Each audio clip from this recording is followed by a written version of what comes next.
check out the official KSR website at knockdownsportsradio.com. You can find all of our past episodes, social media accounts, articles, and even links to Amazon.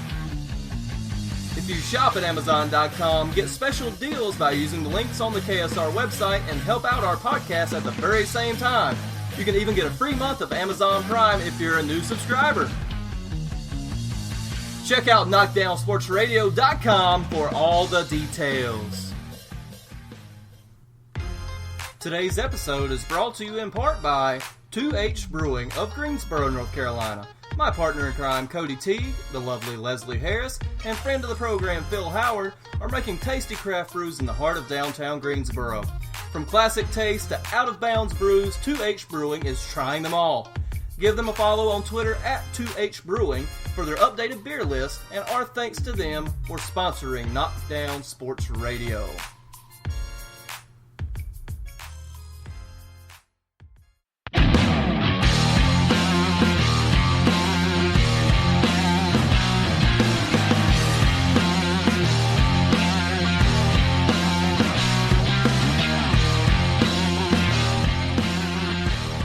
What's up, everybody?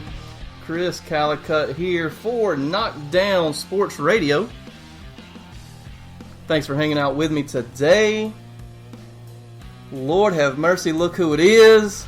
Guess who's back? Back again. None other than Mr. Cody Teague. How you doing, my friend? It's good. I'm doing good. Good to be back. Glad to be back on the pod. I've missed you, man. First show is two married men together. This is true. Two married men. It's good to be back. I'm glad we're here, and definitely looking forward to whatever you have in store for me here. Absolutely, man. We're just going to, not necessarily wing it. We're going to act professional, of course. As always. But as he mentioned, he did perform a few nuptials just over a week ago, him and his lovely bride, Leslie, and took a little honeymoon. I'm a little jealous of where they went. They did some fiestaing and some siestaing and all sorts of estas. A lot of siestaing, let me tell you. Lots of estas either way. But glad to have Cody back on the show today, guys. Hope you will follow him at CRT008 on Twitter. And as always, you can find us on the show here on Twitter at Knockdown_. God, I missed that so much. Knockdown_radio, guys, on Twitter. Knockdown Sports Radio on Facebook. And as you heard on the beautiful little promo on the way into the program today, knockdownsportsradio.com. If I do a couple of articles, you'll find them there. You'll find all of our old episodes. And if you like the program, local business, we're actually recording this out of Greensboro today. So if you have a local business, if you like the show, give us a shout, give us some support. There's a couple of different ways that you could actually do a little business sponsorship. So we appreciate your patronage if you so desire. But lots to get to here today. Cody, again, glad to have you back, my friend. But we'll start off with an appearance I made on another local podcast called the Randolph County Rewind with our good buddies Jan Patterson and Michael Jernigan. Let me tell you something, guys. Jernigan is a wealth of knowledge when it comes to sports and wrestling trivia. See, here I am thinking, all right, I got this, right? No. I had him, it was 3-3, playing first to 5. I had no chance. Rattled off 2 straight, boom. You would be proud of me, though. I did get a question right about the colors of Pittsburgh's. All 3 of their professional team are black and gold. I did get that. I'd be ashamed if you didn't know This is true. They're the only team in America where all 3 major teams match colors. Yeah, that was the question. Oh, and okay. I actually got that right. So, go me. But I did end up losing the challenge. But I had a ton of fun with those guys at the Randolph Rewind. You can find them on Facebook at Randolph Rewind and Twitter as well at RC_Rewind. So I think they do use the underscore. I'll have to double check on that before the end of the show. But had a ton of fun with those guys. Hope you'll support their show. What they do is they highlight local athletes from the Randolph County, North Carolina area. So you'll hear football, basketball, volleyball, soccer, all the major sports in that area, highlighting coaches, teams, players. They do some interviews and things like that. And then they bring on jokes like me forever, if they're bored. And but they were really bored last week. They must have been. But proud to be on there. Hope you'll support Randolph Rewind as well. So just to go straight into the sports, a little controversy. As you've been away, Cody, and preparing for the wedding, and we've both sort of made our notes on Twitter, Facebook, and everything like that, and you guys have heard me talk about it on KSR for the past few weeks. And by the way, I had an appendectomy 2 weeks ago, so the show's been a little silent lately. My apologies. You go under the knife, you got to take some time off. I had some stuff removed. I was hoping they'd kill two birds with one stone, take over some belly fat while they were vacuuming stuff out, but no such luck there. So R.I.P. Chris's appendix. This is true. But some controversy with national anthems, standing, sitting, kneeling, whatever. Colin Kaepernick, obviously the main focal point of this, and I'm not even going to call it controversy. We'll call it discussion. Which is what it is between me and you. Exactly. Yeah. Because it's well documented from the CT Sports Report. You and I have at least moderately different political views and stuff like that. I wouldn't say completely different, but moderately we have different. An understanding. Sure. Let's call it that. We'll call it that. But brand new wrinkle into this situation. As soon as you think this is about to go away, it rears its head again. Which it was close. It was close. I mean, of course, every sporting event you watch, especially every NFL game, one of the camera guys' jobs is to find somebody either with a fist up, kneel down. Mm-hmm. The NBA game last night, to where they all hooked arms. Yep.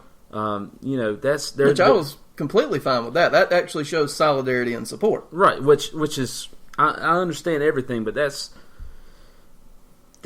just the major media networks' jobs to do that. But it's come to something new here locally. Exactly. Speaking of media, and they are taking it upon themselves to boycott the boycott, so to speak. Good way to put it, yeah. Right, or protest the protest. Yeah. East Carolina University out of Greenville, their football affiliate out of Fayetteville, the ESPN Fayetteville affiliate, has decided to pull all of East Carolina football off the network because I think it was actually 19 band members from the ECU pep band and marching band took a knee as they played the national anthem last week at their game versus, I believe it was South Florida. So I'm not going to say that they're wanting to draw attention to their network because they kind of are in a way. But just your initial thoughts on this, and I'll go into what some of the talking heads are saying here in just a minute. I guess my thoughts to start off with is, and this is something I just found out a while ago, ESPN affiliate is owned by the company named Colonial Media Entertainment. Mm-hmm. So right there in the name, screams America. Right. And it's nothing more but a ploy to get attention to themselves.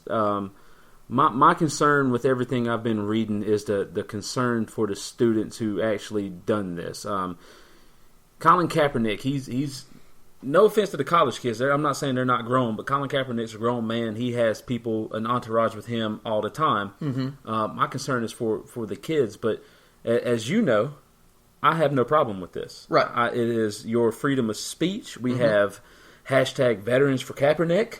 Yeah. I mean, it's all out there. It's just all of how you perceive the flag. Right. Now, they're not protesting the flag. Mm-mm.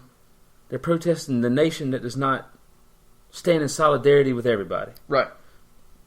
Okay, that's fine. Mm-hmm. I mean, we have a guy who was in the Olympics who ran the marathon, I want to say from Nigeria, Kenya, one of those, who can't go back home because he would die mm-hmm. because of his protest where he just crossed his arms. Right. I mean, and that's what I feel like these students at ECU may go through. Again, as you know, me and you've talked off air, we know how I feel about it. It's not a big deal, but this is nothing but a publicity stunt for that local network to get people on there. Yeah, and I'm not sure exactly what their official stance is or whatnot, and as far as like what type of music they play. Is it a sports station? I guess it's a sports station in general. It says it's an ESPN Fayetteville. I'm not familiar with the station. I'm not even going to give its call out number just to not give them any more attention. But their chairman and CEO, Jeff Andrulonis, has made the rounds for media, and especially in the Raleigh area, this past week following this controversy. He stopped by ABC 11 with sports anchor Mark Armstrong this past week and had this to say. I'm just going to read a few quotes real quick, and we'll take a couple minutes to discuss. Several members of the band refused to play the national anthem, and others took a knee during the performance, with the result that roughly a dozen band members disgraced themselves on the football field this past weekend. This is Mr. Andrulonis talking. He continues, I'm proud of our country, and I'm proud of our soldiers, especially our soldiers from Fort Bragg, fighting for our country, so I've decided that ESPN Fayetteville will protest the protest. And then he went on to say that they will not have any repercussions from basically their home network for doing this, which to me is in and of itself is kind of odd that larger media is not going to pull the reins back on the local media and say, hey, you must do this. That's interesting. But so we'll see what happens with this, but this whole thing is now local in our North Carolina. And I'm going to talk about one more thing here in just a second, but just last thoughts on this radio network. I guess for me, it makes no sense in terms of your major media who wants to show support to the troops and show support to the nation. And I always go back to the NBA and them taking the All-Star game from Charlotte.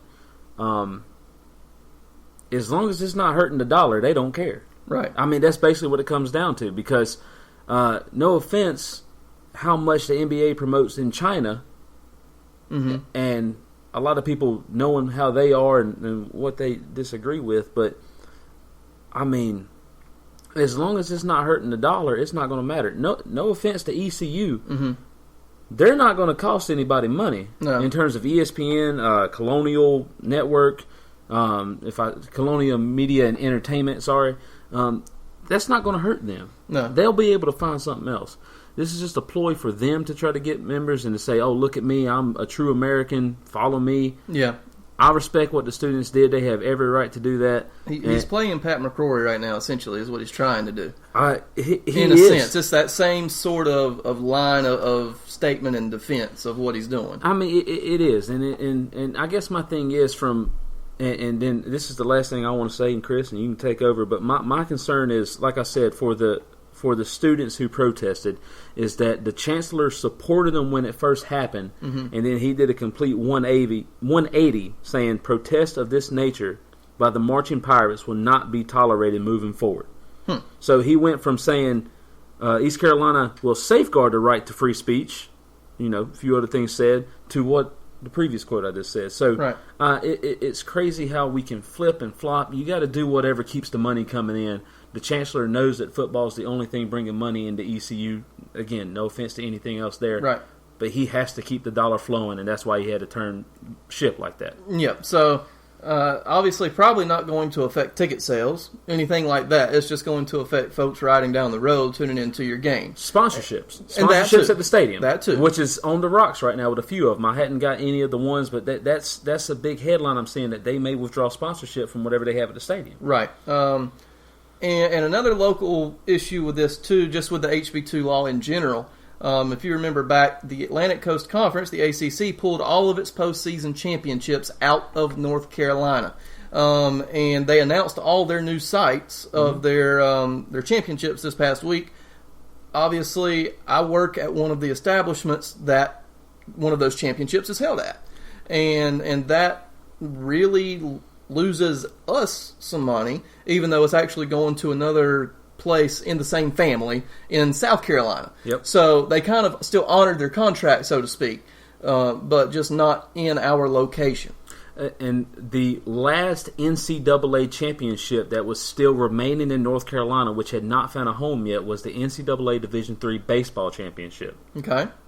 Officially pulled this week. Okay. The only conference in terms of Division I that I know is still remaining is SoCon. Gotcha. SoCon is the only conference that I've been reading about that is still going to remain in North Carolina. Again, they don't have the pool as the ACC.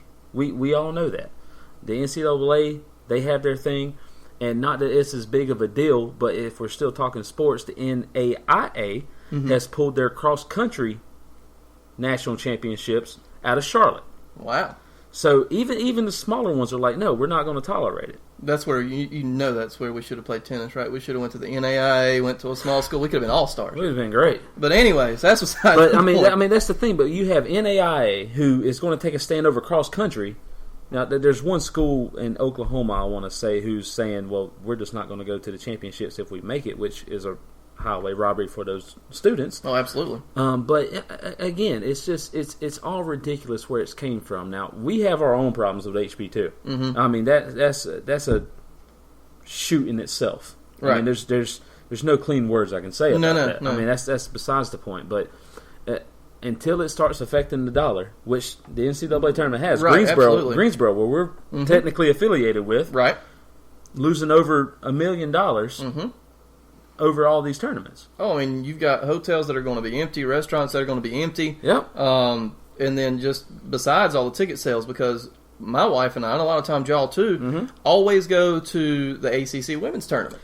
Every year. I mean, that's a staple. I mean, the tickets are affordable. Yes. The family entertainment is high quality. Yeah. And, you can sit in the lower bowl for $20. I mean, it's ridiculous how much this one law is affecting our local area, but we'll see how these things keep falling out as time goes along. Discussion number 1 complete. Whew. Jeez. Sweating. I know. But no, that was good. I mean, I wanted to get your take on a lot of this stuff because we really haven't been able to get into that since we've both been busy and you've been getting married and all that nonsense. Which how's that, by the way? How's the married life so far? Ring's a little heavy. You'll get used to it. We're just going to fly off someday, but you'll get used to that. But into some more sporting news, ladies and gentlemen. The Ryder Cup was last week. USA bringing home the cup for the first time, and I think since 2008. 2008, I believe. The Americans bring it home. 17-11, the final score. Couple highlights from that. The big performers for the Americans: Patrick Reed, who went 3-1-1, and Brent Snedeker, who went 3-0-0. And if you had the chance to tune in on NBC to Patrick Reed versus Rory McIlroy, you had yourself a treat, ladies and gentlemen. That was some fine stuff. Long putts, mocking each other's celebrations, high-fiving fans, whatever you want to imagine. The morale was there, the emotion was there, and just really high-quality stuff. And this tournament even got Phil Mickelson to shoot a 63 again.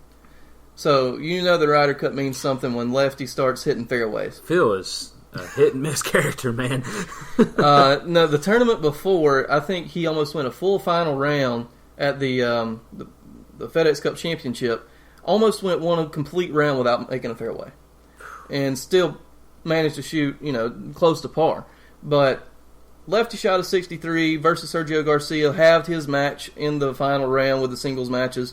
Just really good high-drama, high-emotion stuff from the Ryder Cup. But the Americans brought home the cup once again. That was held in Minnesota. Why is the course evading my memory right now? But that's okay. On to some football. No football in 45 for you CTSR fans. For the people who remember RIP. So no football in football, or football in 45, whatever. I'm sure Cody will come out with another football show as time gets along. Once I catch back up with life. Exactly. Our Panthers. Well, my Panthers. Your Panthers. My Panthers. My bad. Because I'm applauding the performance. I'm sure you are. We are standing 1-3 and struggling, as Jeff Namath said in the ESPN interview several years ago. I got plenty to say about your quarterback, by the way. Struggling. Oh, you got plenty? Well, at least something that I can compare with, but go ahead. Okay. Well, just a couple glaring holes right now for the Panthers. Number one, their secondary. I don't even think there's a word big enough than glaring. Secondary sans Josh Norman, obviously. I didn't know he was that good. Well, at least for the Redskins, he's been a second-half performer in every game. I have no doubt in my mind that he is and should be the highest-paid corner in the NFL. He is that good. Now, I watched can I say E60 from ESPN? Sure, why not? Watched the E60 about him last night. Okay. He is an arrogant and cocky person. You don't say. But he can back it up. He can back it up. This is true. That's the main reason he's not with the Panthers. Yeah, and he went on an interview the other day that it was...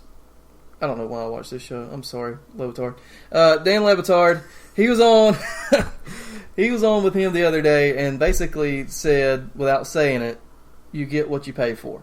Panthers wouldn't pay him, therefore they just got trounced for over 300 yards by Julio Jones, who is a bad, bad man. Yeah, he's a bad man with not...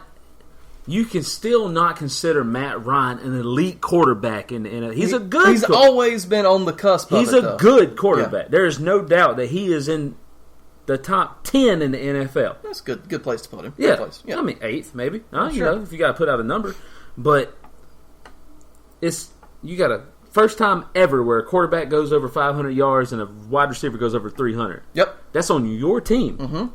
That's embarrassing. Guess who has the Panthers defense on their fantasy team? Not me. This guy. Guess how many points they got me this week? -1. Not necessarily that cost me a win because my whole team laid eggs, but that's beside the point. Moving on to another weakness of the Las Panteras right now, which I miss those Spanish announcing calls from them last year. The best Spanish announced team ever created. They're very, very good. Very, very good. Yes. Anyways, that's one of their catchphrases. But the O-line. You don't have one. No. Michael Orr needs to cover his blind side. Oh, wow. That's in poor taste. I'm just saying. Good movie? Sure. Good movie. His talent can only get him so far. And right now he's showing that he's backup NFL talent, but not starting NFL talent. Same thing with Mike Remmers right now on the other side. Yeah, and here's the thing, and I want to go from the O-line to the person they're supposed to protect, Cam Newton. Right. If you don't mind. Sure, absolutely. Cam Newton, there is a lot of things that, don't get me wrong, he had 2 hits in that first game that flat out should have been flagged. Mm-hmm. I have no doubt in that. Absolutely. The other 2 that everyone was complaining about, not as much. Not as much. Yeah. But me being a Steelers fan, mm-hmm. and how Ben is impossible to tackle. Large man.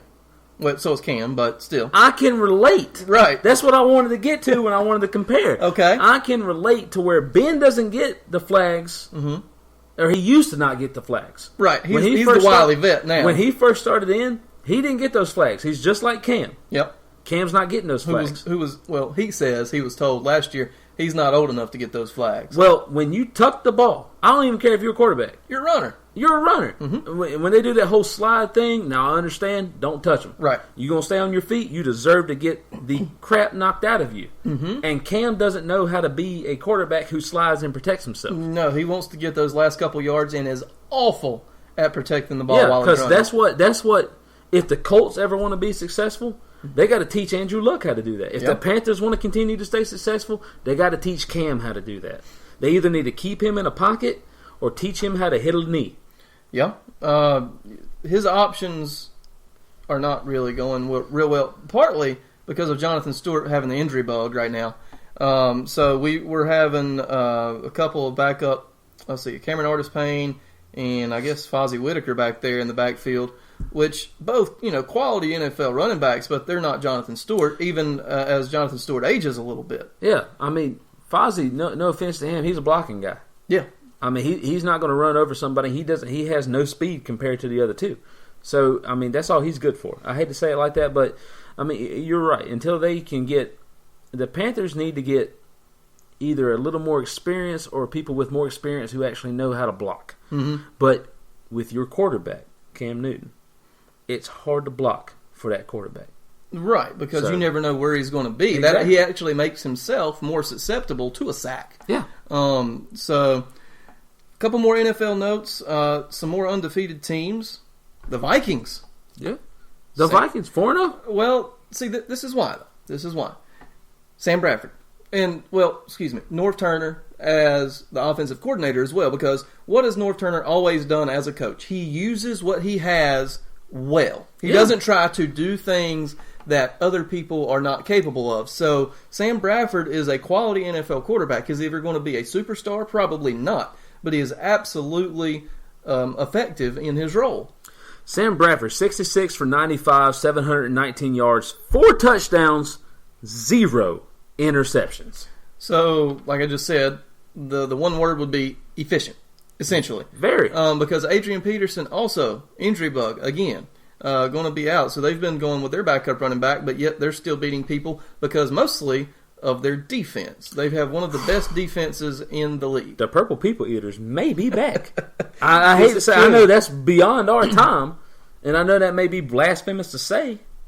Yeah, but I tell you what, though, they are a great team, and then I like to pick out somebody who's on Leslie's fantasy team, Stephon Diggs. Yeah. He averages 14 yards a catch. That's a lot. He only has 1 touchdown, but he's getting you first downs. Right. And then Rudolph, the tight end, he's getting your touchdowns. Exactly. They are using what they have. It is amazing to watch. Mm-hmm.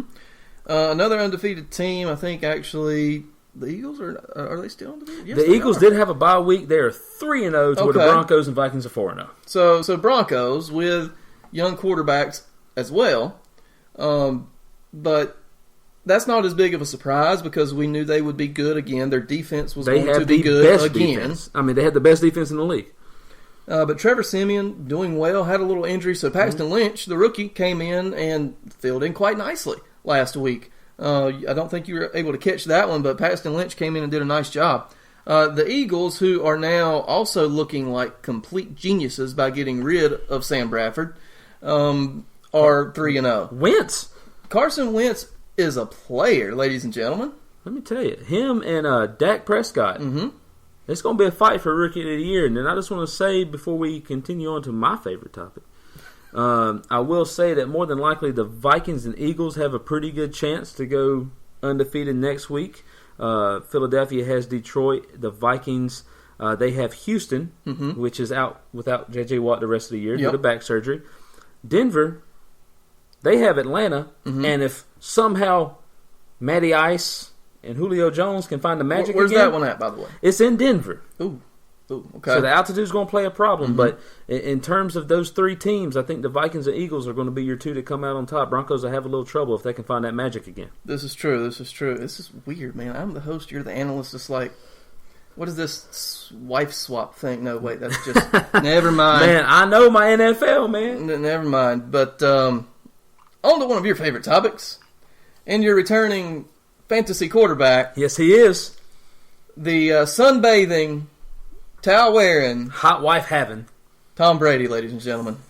Tom flippin' Brady. Tom Brady is coming back. But let me just brag on the Patriots a little bit here. You have to. Excuse me. Let me brag on Bill Belichick, as much as it pains me. Yep. The man is a genius. Absolute genius. Because, all right, let's look at this. Jimmy Garoppolo. Good looking guy, right? Tom Brady Jr. Tom Brady and Tom Brady Jr. and Garoppolo are the best 2 looking quarterbacks ever. These are 2 married guys. Not to each other, by the way. Even though, Might as well be. Right. But, and then you have former NC State Wolfpack quarterback, and he spent a little time with the Florida Gators as well. Yep. Jacoby Brissett. Yeah. Who, in tandem, they went 3-1, and the only reason they lost the last game is because both of them were not 100%. They were basically working with half speed, and they essentially didn't want to go to, Julian Edelman would have been their next quarterback, their receiver? Pretty much. The thing is, though, is you got to think, I know they got a goose egg put up on them. Yeah. They had no quarterback. They had no healthy quarterback. They have no healthy Gronk. There's only so much that your wide receivers can do. Right. And Martellus Bennett I can't name half of them, by the way. I know they Martellus, look like me and you. I know Rob. I know Martellus Bennett. 2 tight ends. Yeah. I know Julian Edelman. Right. That's all I know off the top of my head. Right. And like I said, they both are, or all their receivers are essentially off the clearance aisle from short white guy receivers. Yeah. And Bill Belichick finds a way to put them in a system and make them look like all-stars. Yeah, and here's the thing. You have to think about it. The first half, 13-0. They only scored 3 points in the second half. The defense is there for the Patriots. Right. So, Mr. Brady himself is going to come back. He's going to resurrect the offense. There's no other doubt about it. If he goes 0-2 to start upon his return, will there be a quarterback controversy? If he goes 0-2, they're going to win the Super Bowl because he's going to run train the rest of the season. He just has to get warmed up. Okay. I don't think he has to get warmed up. You So saw you're Giselle's Instagram post to where she's keeping him loose. Throwing the football in the backyard. Right. So what you're saying? What I'm saying, he's going for 300 yards in the first. He's got the Browns to start off with. Okay, that's a good preseason. I mean, matchup he's for him. got the Browns. He's going up against Cody Kessler. I don't even know who that is. It's actually an okay player. He's okay. Well, yeah, he did good in his last. He's only played one game, I believe, or 1.5. Yeah, he's okay. But so what you're saying is, unless Tom Brady gets hurt again or suspended again, whatever, you don't think Jimmy Garoppolo or Jacoby Brissett takes another down for the rest of the year? Oh, not this year, no. Okay. No. Garoppolo may take over after Brady's done. Okay. But then again, you know how people get big heads once they do well in a few games? Garoppolo's getting traded away. I hate to tell you that. Garoppolo might get traded. Tell Leslie. Leslie's a Patriots fan. I don't His care. stock is high right now. He's going to be gonzo. He's looking good. Brissett didn't look bad. No. Give For a him some time, third-string and I think quarterback, he'll he be did fine. not look bad. He'll be But fine. I'm just saying, they're winning the next. It's the Cleveland Browns. Okay. Me and you could beat the Cleveland Browns 2-40. This is probably true. Continue. This is probably true. Couple more football notes real quick. Some college football finishes that went crazy last week. Yeah. One of which in the SEC. The Tennessee Volunteers, with their rookie freshman quarterback, just heaving a ball and ends up making the Hail Mary for the win as time expired over the Georgia Bulldogs. Big win for them. They needed it because they looked so disorganized and unfocused about 70% of their games. And then they kick it in gear and they're like, oh yeah, we're supposed to be winning right now. And then they make sure they just come up right there from behind and take the win. So now they're 5-0, top 5 team in the country. The other team being my Tar Heels, Nick Weiler, 54-yard field goal as time expired over the Florida State Seminoles. Did you have a note on the last game real quick? I did have a note on the last game. I just want to point this out. Tennessee is number 1 in the Southeastern East Division, to where Texas A&M and Alabama are tied together in the West Division. So if things continue on for Tennessee being undefeated right now, I tell you what, they might end up in that playoff. This is true. I mean, the SEC typically gets 2 teams anyway. We'll see how things shake out over there. But back to this next game. Yeah. This is your team. This is my team. They ended up getting Florida State 37-35. And it shouldn't have came down to the way it was because North Carolina was pretty much up 21-0, 28-7, and then it was 28-28 before you knew it. And then the Tar Heels scored a touchdown, made it 34-28, and then the extra point was blocked. I said, oh my God, not like this. And then Florida State, as predicted, comes down, scores the touchdown with about a minute or so left, if not less, I think. And they make their extra point, 35-34. And then Mitch Trubisky, or as I like to call him, 3rd and long Trubisky, or 4th down Trubisky, because that's basically when he plays, who is actually a dark horse for the Heisman right now. I saw that. Is putting up numbers. Too bad he ain't got the team to back him up. Well, he's got great receiving core, though. Ryan Switzer, a ton of catches. Mac Hollins, Ricky Proehl's son, Austin Proehl, is actually catching a lot of balls for them right now. Bug Howard, so great receiving core for the Tar Heels. Nick Weiler went 54 yards. Never made one beyond 49 in his career, and basically told Fedor that his range was 45 before the game. Flipped those around, made it from 54. Now, this reminded me of another game. One that we both remember well. Yes, and actually one of my good buddies, Justin Kelly, was at this game in 2007 when the Tar Heels played Miami. I was watching it live on the ESPN. As was I. And this was at a point in time where North Carolina wasn't great yet at football. They were still close. Okay. But this was also at a point where it was actually still a thing to where if you beat Miami, you did something. Yes. Yes. You know, they were the bee's knees at that point in time. They were still, yes. Now, granted, they're back up with Mark Richt as their coach. They're a top 15 team right now. Miami sort of on the comeback trail. But the Tar Heels performed the big upset that day, and they were a 10.5-point dog versus the Seminoles this past week. So, historically speaking, what do you think maybe was the bigger kick? Do you think we have more potential this year, or in the grand scheme of things, I think Miami was number 3 at that point. Which one did you see as a bigger kick or a bigger game? Okay, in terms of what we have, the Connor Barth kick against Miami, at the time, that was a bigger game. Mm-hmm. In terms of the potential of what Carolina football can do now, this is the bigger moment. Right. Carolina has a team. Mm-hmm. They keep recruiting talent that is just, for some reason, unknown to me why they're getting that kind of talent. Right. But they have it. They have it there. They just need to get the pieces in the right places. Yeah, I mean, we consistently get top 20 recruiting classes. Yeah. Not top 5, not top 3, but top 20 recruiting classes, second or third best in the ACC in recruiting almost every year. Yeah. But I think you're finally seeing where Larry Fedora has wanted to get this team with a consistent, conventional quarterback in Trubisky, a great receiving core. Gene Chizik still has a little work to do on the defense, but I like what you said there is for the potential. I think this year's was a little bit better. Yep. And if it was not for that Georgia loss, we'd be a top 10 team right now. And it being at the first game of the year, seeing that Georgia just lost a close one to Tennessee, who's in the top 5, it's tough because, Carolina could be in the top 10 right now if they really, really had won that Georgia game. Yep. Moving on to another subject near and dear to our hearts, the Atlanta Braves, who won 12 of their last 13, by the way.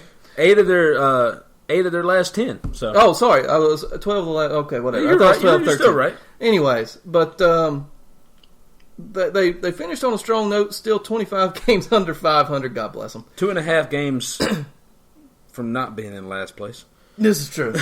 This is true. They're going through a rough stretch right now, but they said goodbye to Turner Field this week. Yep. I know you and I have both been there on separate occasions. Yep. I was there, I think it was in 2006 or 7, somewhere around there, where John Smoltz was their closer at that point. He was on the twilight of his career, throwing splitters and just striking out fools. But, I've got fond memories of Turner Field, was able to get there once. Glad I did now because you didn't think that a stadium typically lasts longer than 20 years. Mm-hmm. But they'll be reopening a brand new ballpark across town called SunTrust Bank Park next season. Some quick notes on what they did. Yeah, I mean, Maddox, Glavin, and Smoltz. They're 3 big pitchers who I know me and you know fondly. That's what we grew up on. Mm-hmm. They were pitching before we were born and pitched well into our teen years, almost our adult years. Right. They threw out the first pitch. It was fantastic. Right. I mean, I have the game that I went to just 2 years ago.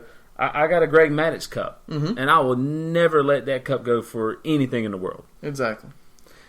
But Hank Aaron also in attendance. Bobby Cox as always. Hank Aaron, sharp as a knife, man. He's still really sharp right now. Was able to. He actually did the ceremonious lifting of home plate from Turner Field, and they did a police escort in the Braves' little touring van all the way to SunTrust Park, and he laid the new home plate into place. So he actually did that for Fulton County Stadium to Turner Field. So he's pretty much been the all-time Brave when it comes to transition. Walk from Fulton County to Ted. Exactly. But some awesome stuff there. Anything else that you got that stood out in your time at Turner Field or anything like that? Well, I guess my thing is, at least for me and you, I know the one player that we got to follow from birth until now was Chipper Jones. Yep. Which every game he played was at the TED, 19 seasons, fantastic player. Unfortunately, I never got to see him. I believe you did. Mm-hmm. But he was my favorite thing to watch on the television. I mean, he was the best player that we saw growing up playing for the Braves. Exactly. I mean, hands down. Right. But I will say, going there was fantastic. My now wife got me tickets And when she presented to me, I cried like a little baby. I really did, because that's how much the Braves mean to us. Exactly. I mean, that's our team. No, it's awesome. So I guess just being there and seeing the stadium and knowing that the stadium was just built for the Olympics, not for baseball, not for anything else, and that's what we took it over. I'm glad it continues to live through Georgia Southern, who's going to take over, and I think their football games are going to be played there. Awesome. I actually did not know that little tidbit. And a lot of other things. Georgia Southern is going to take over, so I'm glad it's going to continue to be a thing, but just me crying when I got those baseball tickets and being able just to see it and be there before they closed it down, you can't beat that. No, not at all. And when I was there, we sat in sort of like the mid-right field bleachers, right next to where Atlanta's, or no, it might have been left field, wherever Atlanta's bullpen is where I sat. Yep.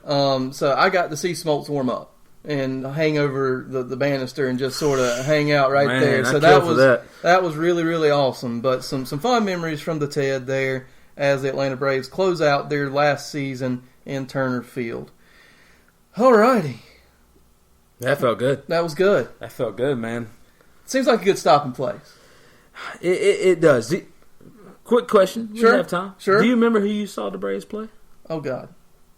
I think it was still the Expos at that point. Montreal? Mm-hmm. Okay. I saw the Arizona Diamondbacks. Okay. And I was still there when Kimball was there. Oh, nice. Yeah. So you actually got to see another good closer. I got to see the most intense intro that I've ever seen in my life. Except for John Rocker. That was, Well, you can't compare anything to John Rocker. No, you cannot. There's not many things that compare to the great John Rocker. Well, great's one acronym, I guess you could, or accolade you could put on him. Unless he played the Mets and cussed out the fans behind the dugout. Anyway.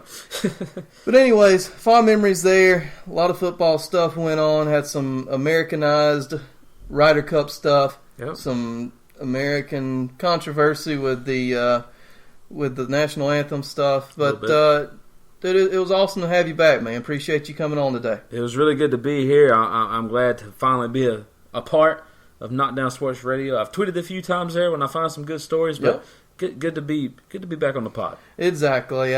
Thank y'all for hanging out with us today. Just a quick reminder that you can find us on social media, of course, at Knockdown_radio and knockdownsportsradio.com. You can find all of our old episodes, articles, sponsorship opportunities, and everything there.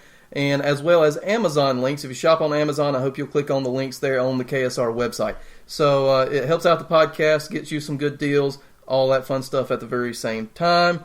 But for Cody Teague, my name is Chris Callicutt. Thank you so much for hanging out on the KSR podcast. We will see you next week. And be on the lookout for a wrestling show later this week from yours truly with a WWE No Mercy preview. We'll see you next week, guys. Have a good one.